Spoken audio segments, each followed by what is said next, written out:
दिन के 1 बजे है। नमस्कार, मैं हूं राशिद। करेंगे बड़ी खबर से शुरुआत। बड़ी खबर यह है कि आईटी एक्ट पर सुप्रीम कोर्ट का बड़ा फैसला आया है। सुप्रीम कोर्ट ने आईटी एक्ट की धारा 66(a) को रद्द कर दिया है। अब सोशल मीडिया पर कमेंट लिखने पर कोई गिरफ्तारी नहीं होगी। इस सुप्रीम कोर्ट के फैसले का मतलब सीधा सा यही बन जाता है और इसके बारे में हम आपको बताएंगे। दरअसल इंटरनेट पर लिखी गई बातों के चलते होने वाली गिरफ्तारी के मसले पर सुप्रीम कोर्ट का ये बड़ा फैसला है।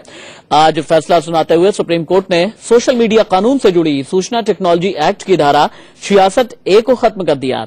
इस धारा के तहत पुलिस को यह अधिकार था कि वह इंटरनेट पर लिखी गई बात के आधार पर किसी को भी गिरफ्तार कर सकती है। कोर्ट ने याचिका पर सुनवाई करते हुए आईटी एक्ट की धारा 66(a) को निरस्त कर दिया। 66(a) हालांकि खत्म हो गई है, लेकिन फिर भी सोशल मीडिया पर बेलगाम लिखने की आजादी नहीं होगी। हालांकि फेसबुक यूजर्स को अभी भी कानून के दायरे में रहकर के ही कमेंट करने होंगे। इस धारा के खत्म होने से इंटरनेट पर कुछ लिखने से जुड़े मामलों में अब आनन फानन में की जाने वाली गिरफ्तारी रुकेगी, जबकि धारा 66(a) में तुरंत ही गिरफ्तारी का प्रावधान था। कोर्ट ने प्रावधान को अस्पष्ट बताते हुए कह दिया है कि किसी एक शख्स के लिए जो बात अपमानजनक हो सकती है वो दूसरे के लिए नहीं भी हो सकती। आईटी एक्ट की धारा 66(a) के खिलाफ लॉ स्टूडेंट श्रेया सिंघल ने याचिका दी थी। श्रेया सिंघल से इंडिया न्यूज संवाददाता आशीष सिन्हा ने खास बातचीत की। सुप्रीम कोर्ट ने आईटी की धारा 66(a) को रद्द कर दिया है। हमारे साथ श्रेया सिंघल हैं। श्रेया, एक लंबी लड़ाई लड़ी है आपने 66(a) को लेकर, आज जीत मिली है, क्या कहेंगे? मैं बहुत ही खुश हूँ। सुप्रीम कोर्ट ने आज हम सबकी राइट अपहोल्ड किए। इंटरनेट हम सब इस्तेमाल करते हैं और मुझे शब्द नहीं है। मैं इतनी खुश हूँ। सरकार की तरफ से ये दलील दी गई कि हम इसका मिसयूज नहीं करेंगे। आज सुप्रीम कोर्ट ने जो जजमेंट सुनाया, ऑपरेटिव पार्ट में क्या क्या बातें कही सुप्रीम कोर्ट ने आज? पूरा 66 उन्होंने स्ट्राइक डाउन किया है क्योंकि वो अनकॉन्स्टिट्यूशनल है। वो हमारी राइट अंडर 19(1) आर्टिकल 19(1) का वायलेटिव है और 19(2) में रीजनेबल रिस्ट्रिक्शंस के अंदर नहीं आता है। टेस्ट्स हैं, test of clear and present danger and the test of possibility to insight, वो फेल करता है। ये कोई क्लियर एंड प्रेजेंट डेंजर नहीं है इसकी वजह से। कि ये जेल करे लोगों को और ये कोई इंसाइटमेंट तो नहीं हो रहा है, कुछ नहीं हुआ ये अरेस्ट की वजह से। जो पोस्ट उन्होंने किया उसका कोई कॉन्सिक्वेंस नहीं था कि बड़ा कॉन्सिक्वेंस की पब्लिक ऑर्डर का है या लॉ एंड ऑर्डर का है या किसी को चोट लगा।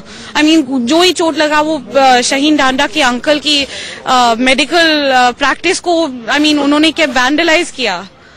3 साल पहले लड़ाई शुरू की थी, क्या दिमाग में आया था 3 साल पहले? क्या हो गया था 3 साल पहले सुप्रीम कोर्ट का दरवाजा खटखटा दिया? ये उन्होंने स्पेशली जो वो शहीन डांडा और रीनू श्रीवास्तव ने कहा था फेसबुक, शहीन डांडा ने सिर्फ लिखा क्या बॉम्बे क्यों बंद था और रीनू श्रीवास्तव ने लाइक किया, तो वो लाइक करने के लिए वो जेल में कर दिया। ये इतना पोस्ट, मैं फिर कितनी पोस्ट के लिए जेल जा सकती हूँ?